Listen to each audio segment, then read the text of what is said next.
like, why am I missing half my screen? Okay, so we'll start by doing a quick recap of all the philosophers that we talked about last time. If you have any questions about them as we cover them, feel free to shout it out, raise your hand, whatever. So, and we're just going to recover all the philosophers. These are all the Ionian philosophers. We'll be starting this week on the Italian philosophers. So let's run through them real quick. Thales, what did Thales say? Everything's made of water. Everything is water, that's the one stuff. He's also the first philosopher, first mathematician, first scientist. He's the big first. Then we get to Anaximander. What did he say the one stuff was? A pyrrhon. What's a pyrrhon? All the elements conflicting against each other, right? Not really. He saw all the elements in conflict with each other. Each one somehow grows itself. Like if you start a fire, fire just grows and starts turning the other elements into fire. So he viewed the elements as in conflict with each other, but what was a pyrrhon? It's what keeps them in. The indefinite, infinite, boundless. The indefinite, infinite, boundless that somehow backs these elements. These elements somehow come out of the apeiron. The apeiron is this indefinite stuff. You can't really have a handful of apeiron. If you have a handful of something, it's got to be definite. And the only way it can be definite is as fire, water, earth, air. That's pretty close to an atom, which is weird. Kind of. So the analogy I used last time was we can kind of think about like our modern notion of energy. We have this notion that you can convert energy into mass, a particular type of matter. And so, but with our notion of energy, you can't have a handful of energy. So that was the analogy I used last time. Maybe close that a little. I wanted sunlight in here, but I don't want it to become hard to see. Oh well, I think it's fine. And then next we had Anaximenes. What did he say? It was all Air. fire. Air. He's the air one. And remember that he's the first one that gives us a notion of how the elements change into each other, right? So you can start with fire. If you compress it a little bit, you have smoke. If you compress it even more, you have, I can't remember what's next, steam. And then you have air. And then you have mist. And then you have water. And then you have earth or mud or whatever. So he gives us not only the one stuff, but he's the first one that actually gives us a method for transforming the different elements in between each other. He says it's all just rarefication and condensation. And he related those with temperature, which is exactly the way it is. If you add heat to a system, it expands. If you cool down a system, it contracts. So he thought heating and cooling were the way you do that. Remember his experiment by blowing on your hand. Right. If you condense the air and blow, it's cool. If you rarefy the air and blow, it's hot. And that was one of the ways that he tried to prove that. And then Xenophanes is kind of the one-off here. He's the one that doesn't really fit in with the rest. Xenophanes was the one that was famous for being a critic of the Greek religion, the Greek poetry, in particular Homer and Hesiod. And he's the one that used the weird language like the all is one and the one is all. And he's the one that had the notion of God as being everything that exists, but somehow God doesn't move, yet everything in existence moves. And so there was some difficulty trying to get a coherent view of what Xenophanes was after. Aristotle complains about it. But we need to remember him for Parmenides because he's going to help shoot off the Eleatic school. And then Heraclitus was the big one. He was the one that says, nothing ever is, everything is becoming, everything's in a constant flux, everything's changing. Lots of contradictions. Lots of contradictions. So he thought, that says change is something that you have what is not becoming what is, and what is becoming what is not. So change implies a contradiction. So he says contradictions must exist because look around you, there's change. So that was Heraclitus. So now we'll be jumping into the Italian school. So we're leaving Ionia on the coast of Asia Minor and jumping way over Greece to the other side of Greece over to Italy. We're going to start with Pythagoras of Samos. That's Pythagoras is in Pythagorean theorem. Pythagoras you know and love. Then we'll have Parmenides, Zeno, and Melissus. These three are basically just following Parmenides. So we call them the Eleatics because Parmenides from Elea. Zeno's also from Elea. We include Melissus with him, even though he's from Samos, because he follows the exact same line of thought that they follow. So Pythagoras will have his own ideas, and then starting with Parmenides, we'll say that these three just follow Parmenides, or these two follow Parmenides. Any questions so far before we jump into Pythagoras? And then we no longer have our presenter for Pythagoras, so it will be just me. So Pythagoras, 570 to 495 BC. Samos is this island right here. It's also the name of a city on the island. So it's the city and the island. And you'll notice it's really close to Miletus, where all those other guys were from. Now, remember we said he's an Italian. That's because he ultimately ends up in Italy, and that's where he's influential. But he actually comes from over here next to Ionia. So he's growing up here on Samos, right next to Miletus. Samos and Miletus are actually competitors. They both have massive trade networks. They're both very commercial, wealthy cities. And so they're at odds with each other. Point being that they're very familiar with each other. So we're also jumping back in time some. So Pythagoras is overlapping Thales, Anaximander, Anaximenes. He overlaps all three of their lives. So we'll see that he actually most likely had contact with Thales. So some notable stuff before we jump to his life. He's the first to call himself a philosopher. Remember, Greek education up till now, you kind of have poetry and athletics, and that's kind of it. He's going to be the first one to call himself a philosopher and start talking about philosophers and philosophy. So now he's the first one where we're starting to give this field, this philosophy, a definite name. We're starting to recognize this as a separate field from poetry altogether.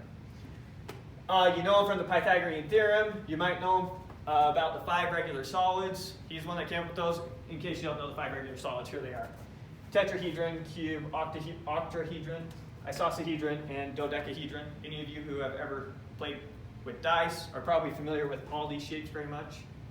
So these are the 5 regular solids, solid meaning they're 3-dimensional figures, and regular meaning all their faces are shapes where all their side lengths are the same.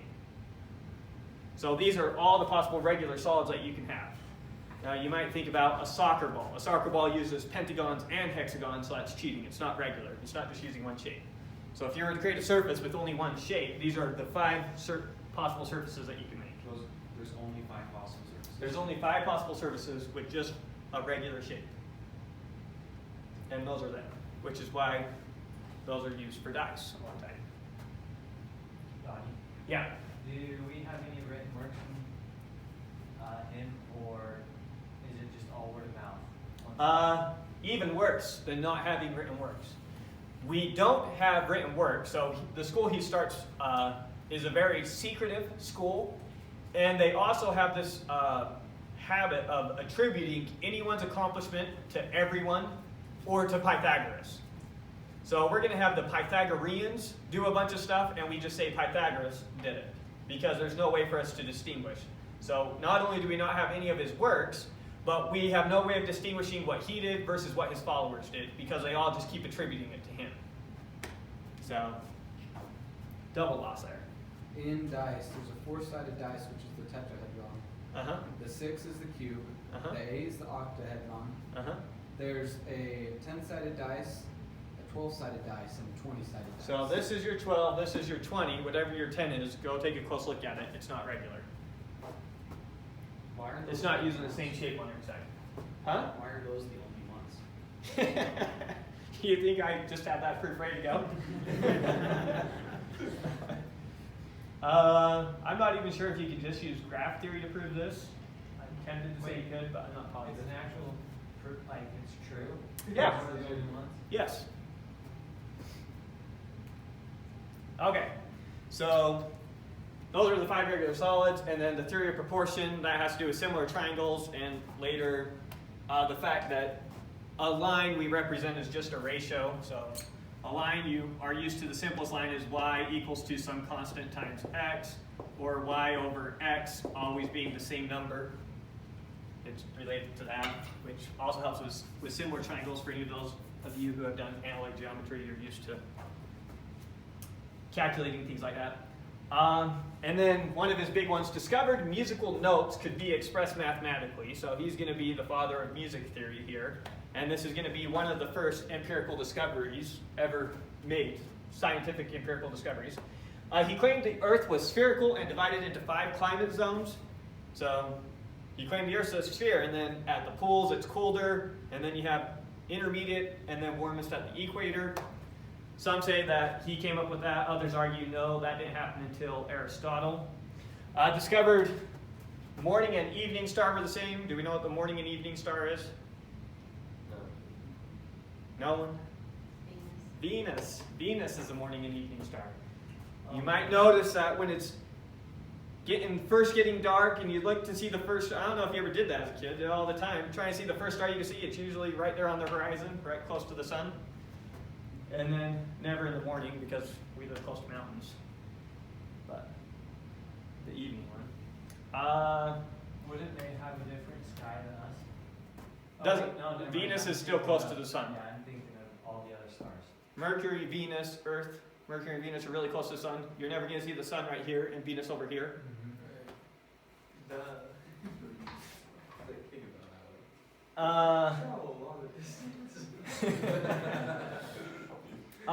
Not only did he coin the term philosopher, but he also coined the term mathematics.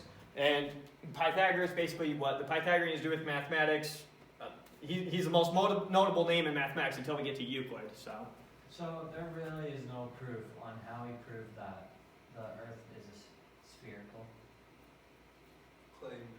He claimed the Earth was spherical. But we have no proof or written. Well, we know how Aristotle rationalized it. We don't have his works. Aristotle said you can see the mass of a ship coming before you can see the bottom of it. Therefore, the Earth is spherical. So I don't know what Pythagoras' thinking was, but we at least have Aristotle's thinking. And he may have used Pythagoras' information. He definitely knew about the Pythagoreans. I'm trying to remember if he had a written work on them. He, at the very least, didn't attribute that to the Pythagoreans, but I'm not sure if he had works from the Pythagoreans. His teacher Plato was very familiar with the Pythagoreans, so he would have had a lot of understanding that they had at the very least. Was he the first to claim that it was spherical? Because we had a cone and we had a plane. Maybe, maybe not. It's hard to know who was the first. So another one that sometimes gets this claim is, was it Anaximander or Anaximenes? One of the two. One of them was a cylinder. Anaximander. Yeah. So so some say that he claimed it was a cylinder. Others claim that he said it was actually spherical. But with the map we had, I went with the cylinder interpretation just because we had a map for it. And I think that's what the author of the book says. So, anyways, and then he's possibly the first to give completely deductive geometric proofs. So Thales would have been using deductive reasoning, but it's possible that by the time we get to Pythagoras, he's actually explicitly stating the premises of his argument and then arguing to a conclusion the way that you would read proofs now in Euclid's Elements. Okay, and we went over those. Any question on these so far before we continue? And jump to his life? Alright, let's jump to his life. Probably don't know a lot about the Oracle at Delphi. Maybe we need to talk about that for a second. Let's get a map. So Delphi is located, there's too many names right there, but somewhere right above the center of the Gulf of Corinth. It's somewhere close to the center there. And the Greeks thought that Delphi was the center of the world. Okay? Now, each city in Greece kind of has its own special god that they recognize. So Athens recognizes Athena. Over here in Olympia, they recognize Zeus. Well, the special god at Delphi was, I just lost his name. Apollo, thank you, sun god. Apollo. So, back to here. So the oracle at Delphi, we also call her the Pithia, she was the oracle located in the temple of Apollo. Okay, so the Pithia prophesied to, well, I actually realized I wrote this story wrong. It was actually his father. So Pythagoras' father visits the oracle. This is how the story goes. Chances are a lot of this is false. Pythagoras' father visits the oracle. The oracle tells Pythagoras' father that his wife is pregnant with a son, and that his son is going to be supremely beautiful, wise, and beneficial to humankind. So he goes back, tells his wife about this. She then decides to start going by Pythias, and then names Pythagoras after the Pithia. So he is named after the oracle at Delphi, who is the oracle for Apollo. So there's going to be a strong connection between Pythagoras and the god Apollo. Now, he's born on Samos. there's some story that says that early in his life, he met with Orpheus. Now, Orpheus, as far as we know, is not a real person in history, kind of like Achilles. We're not sure if this was a real person or not. But he's claimed to have started the Orphic religion. And the Orphic religion, we'll get more into it later, but the point that we need to know now is that the Orphic religion is centered around Apollo. So, at some point early on at Samos, he was definitely exposed to the Orphic religion. Story goes that it was from Orpheus himself. And then he left when Polycrates came to power. Polycrates was a tyrant who took over Samos. Now remember that Samos is not part of Ionia. It's an island, it's separate. So Samos was not conquered by the Persians, and the Persians did not instantiate a tyrant in Samos. So they did that on Ionia, with the Ionian cities that they conquered. Samos, not the same thing. So when Polycrates became a tyrant there, this was him internally working in the system, finding a loophole in the constitution, coming to power as a tyrant. But he is not Persian in any way. And in fact, he's going to side with Egypt against Persia. So he's an ally of Egypt against Persia. He's very anti-Persian. Anyways, so he's Pythagoras, he's born in Samos, and he's going to leave when Polycrates comes to power. And then he's going to travel to Miletus, where he meets with Thales. Then he possibly travels to Crete, we don't know. He most likely traveled to Crete somewhere in his travels. So I'm just going to put it there, but I'll show where else it could have been. Then travels to Egypt, in particularly Thebes. Then he ends up getting captured when the war goes on. We'll go into more detail. This is just giving you the high outline of what goes on. He gets captured from Egypt, taken to Babylon.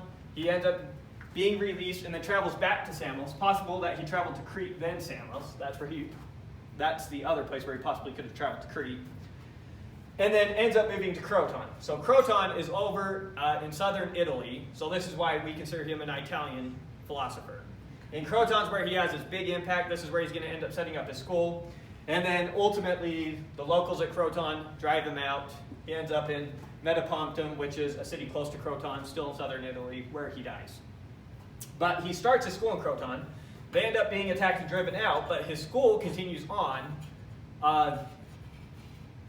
It continues on strong all through, all the way down to Plato for sure, but we still have Pythagoreans even thousands of years later. For example, Kepler, as in Copernicus, Galileo, Kepler proved that the planets go around the sun in an ellipse. He was a Pythagorean. So even though the school gets destroyed relatively early, the Pythagoreans continue for quite a long time. The school splits into two, the mathematicoi and the acousmaticoi. These ones are going to continue the mathematics of Pythagoras. These ones are going to continue the more religious aspects of Pythagoras, because Pythagoras has these two sides to it. So that's a quick overview of his life. We'll go into more details, but now that we've talked about the places we go, let's point out on the map real quick how this happens, and then we'll go into more detail. So he's over here on Samos, and he's going to travel to Crete, then down to Egypt. Persia captures Egypt, takes him as a slave back to Babylon. Babylon is going to be along the Euphrates, close to where it meets the Persian Gulf, somewhere over here. Ends up getting his freedom, goes back to Samos, and then comes over here to Croton. Ends up being driven out of Croton, and ends up here in Metapontum.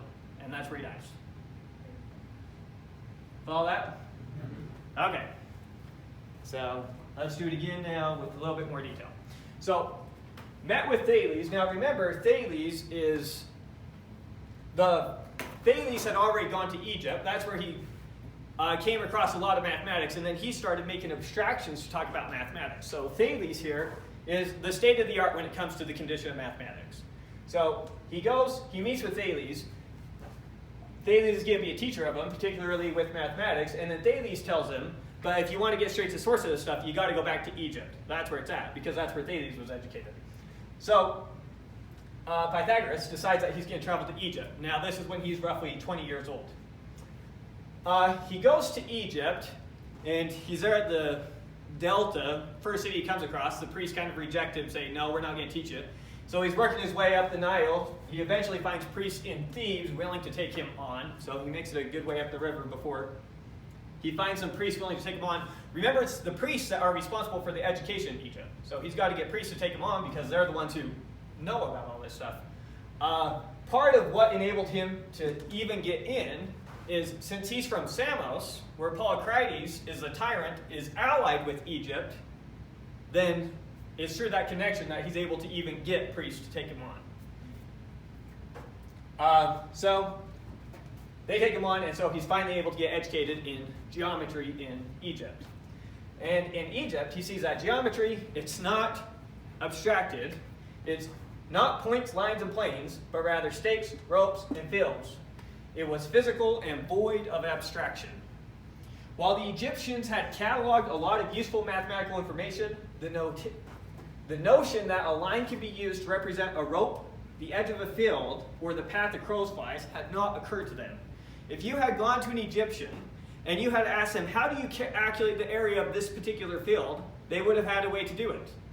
Then if you would have told them, look, for any rectangle, you can calculate its area with length times width, they would have been mind blown. And the idea of even just using one rectangle to represent all their fields, that just wouldn't have occurred to them. So while they had a lot of empirical mathematics, they had none of the abstractions, which is why we do not credit them with any of these great mathematical discoveries. So Pythagoras, he gets his mathematical education down there, but he's also, in order to get trained by these Egyptian priests, basically becomes an Egyptian priest. So Pythagoras learned Egyptian hieroglyphics, became a priest, and was initiated into their sacred rites, giving him access to all their information. So not only is he getting the Egyptian education in mathematics, he's also getting their religious education, and he's, soaking himself in their religion a little bit. And he's going to pick up some of their religious aspects as he goes, especially having sacred rites. That's going to be a big part of Pythagoreanism that ultimately comes from him. So there he is down in Egypt. And eventually, Cambyses II, he's going to be the emperor of Persia, captures and conquers Egypt, and he gets taken in the process as a prisoner to Babylon. Now, he's a really bright, charismatic, charming guy, so it's not surprising that he's able to attain his freedom. And then while he's there in Babylon, decides to learn the mathematics that Babylon has for him. Now remember, while Egypt is doing geometry, Babylon is one's doing arithmetic. And we're going to see, in particularly with the Pythagorean theorem, how that later helped him. Okay, so now his travels to Egypt, his travels to Babylon. After all that, he finally comes back to Samos. Now he was gone for roughly 20 years in that time. So he's been gone for a long time, coming back to the city that he's initially from. And you can just kind of imagine it. So here's this guy. He leaves, he goes to Egypt, goes to Babylon, travels the world, comes back, and now he has all this crazy knowledge about things and how things are. And so instantly all these crazy stories start coming up around him. So one of the kind of crazy stories, he was said to have attacked and bit the head off a poisonous snake. Kind of weird. And this one's even better. Apparently someone broke into his house to rob him, looked around, saw the items in there, and they were so strange that the robber ran out empty-handed and refused to ever talk about what he had seen in Pythagoras' house. So these crazy rumors instantly spin up around him. He's seen as both, a strange figure, intelligent, but really, really strange. And he tries to start a following there in Samos, but he can't really get people to follow him. There's even a story that he started paying youths to come and start learning from him because he couldn't naturally attract anyone to come learn from him. So he was shunned a little bit. And then, and the speculations went on. So also, Pythagoras had a golden birthmark on one of his thighs. So that, together with the fact that he's named after the Pythian oracle, lead to speculations that, no, this man is not just a regular man. He's actually the son of Apollo. So now you've got that he's the son of an actual god.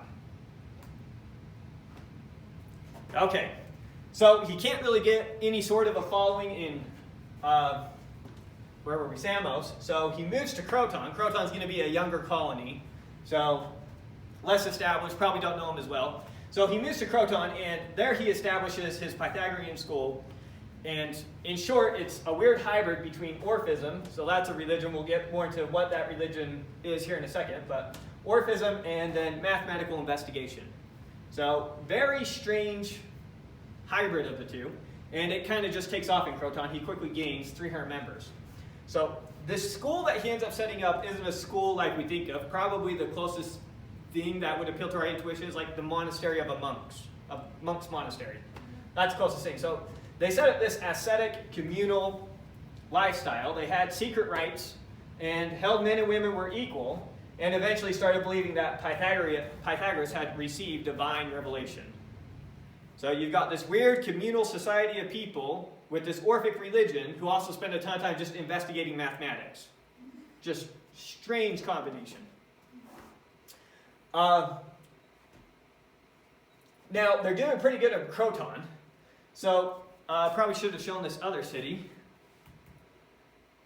You can't really read it on the map. But it's Cyborus, probably how you say that, right here. So Croton's right here, Cyborus is right here. So that's the city that we're going to be talking about for a second, because there's going to be a conflict between these two cities. So, Pythagoreanism is kind of taking off in Croton, so some of his followers decide that they're going to go extend the school into another city, a nearby city, Cyborus. So some of his followers try spreading Pythagoreanism to Cyborus, but were ultimately killed. People had by then heard about how weird this little movement is. The people in Cyborus don't want some weird movement starting in their city, so they kill the followers. Okay. Well, in 510 BC, a tyrant took control of Cyborus, so that was a citizen there, ultimately rising to power within Cyborus, till he controlled the entire city. And one of the first things he does is he exiles the 500 richest citizens while confiscating their wealth. Common thing that happens with a tyrant